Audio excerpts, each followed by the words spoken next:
రోజున పుష్యమి నక్షత్రం గురించి తెలుసుకున్నట్లయితే చాలా విచిత్రంగా ఉందండి. ఇదేమిటండి అని అంటే ఆహార పదార్థాల గురించి చెబుతున్నాను. అది కూడా జ్యోతిష్ శాస్త్రంలో స్పష్టమైనటువంటి డిగ్రీల్లో పుట్టినటువంటి వాళ్ళకి, ఆ పునరుసు పుష్యమి నక్షత్రంలో పుట్టినటువంటి వాళ్ళకి కొన్ని రకాలైనటువంటి పదార్థాలు వర్జించడం అంటే దూరం పెట్టడం చాలా మంచిది. వాటి వల్ల కూడా మనం తినేటువంటి పదార్థమే మనకి దారుఢ్యాన్ని, శరీర బలాన్ని ఇస్తూనే మన ఆలోచనకి, మేధకి సంబంధించినటువంటిది కూడా పదార్థాలే మనకు చేస్తూ ఉంటాయి. కాబట్టి మనం తినే పదార్థాలు కూడా కొన్ని ఇబ్బందికరమైనటువంటి పరిస్థితుల్లో కనబడుతూ ఉంటాయి. కాబట్టి ఈ పుష్యమి నక్షత్రం వాళ్ళు పెరుగు, అలాగే తీపి పదార్థాలు, గడ్డ పెరుగులా ఉన్నటువంటి పెరుగుని ఎప్పుడూ కూడా వేసుకోకూడదు.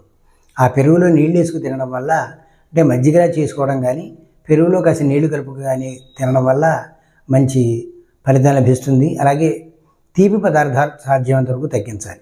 వాటి వల్ల ఆరోగ్యం దెబ్బతినడంతో పాటు సహజంగా కూడా వాళ్ళకి పరస్పర సహకారం అనేటువంటి తక్కువగా ఉంటుంది. వాళ్ళు ఆలోచించినటువంటి ఆలోచన ఏదైతే ఉందో ఆ ఆలోచన సక్రమమైనటువంటి మార్గంలోకి వెళ్ళదు. కాబట్టి ఈ పదార్థాలు, అలాగే వీళ్ళు రావి చెట్టు ఎక్కడ కనబడినా ప్రదక్షిణ చేయడం, లేదా ఒక రావి విత్తు ఖాళీ ప్రదేశంలో, నిర్జన ప్రదేశంలో వేసి దాన్ని చుట్టూ ప్రదక్షిణ చేయడం, దాన్ని పెంచడం చాలా మంచిది.